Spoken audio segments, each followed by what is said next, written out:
Shalom à tous et à toutes, bienvenue pour cette nouvelle perle de Rabbi Yaakov Abuchatzera.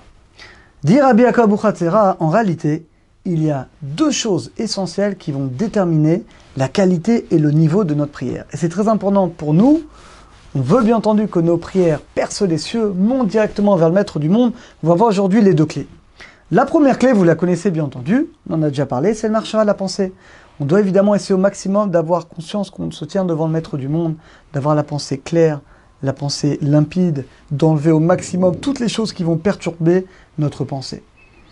Et il y a une deuxième clé qui est encore plus importante. C'est quoi? C'est la qualité de l'ustensile de notre prière. Quel est le keli, l'ustensile avec lequel on prie? Notre bouche. Et là, nous dit Rabbi Yaakov, attention, si notre bouche, elle n'est pas propre, parce que le reste du temps, là, on ne parle pas de la prière, on dit du lashon hara, on dit de la médisance, on parle des bêtises, on fait des mensonges. Alors, notre ustensile, il est sali. Demande Rabbi Yaakov, comment tu peux amener un ustensile sale devant le maître du monde? Ça ne peut pas être accepté. Dans il ramène un verset, dans Ishaïa, Kashaviu ben Israël tamincha bekeli taor bet Hashem. Le prophète Ishaïa dit que les ben Israël amenaient une offrande à Hashem au temple avec un ustensile pur.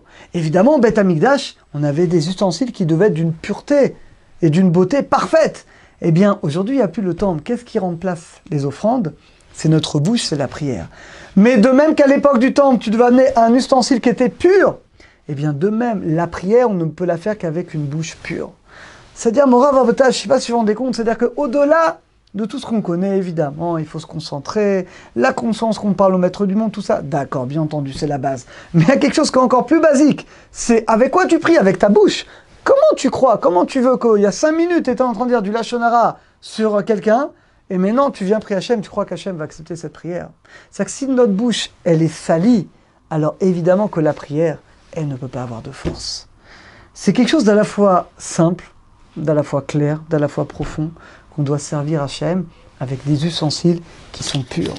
D'Aliada Moli, parce que grâce à notre bouche, au mot de la prière, eh bien, on va faire des réparations, des tikkunim, on va réparer les mondes supérieurs. En d'autres mots plus simples, on va unir la dimension matérielle de ce monde avec les dimensions spirituelles. Vers Halou, il dit, Rabbi Yaakov, comment tu veux réparer des mondes supérieurs? Comment tu vas construire des mondes supérieurs avec un ustensile qui est abîmé? Si tu as un ustensile qui est abîmé, tu construis quelque chose, tout l'édifice va s'écrouler. Eh bien, c'est pareil. Alors, Bezat Hashem, aujourd'hui, on a le secret de la prière.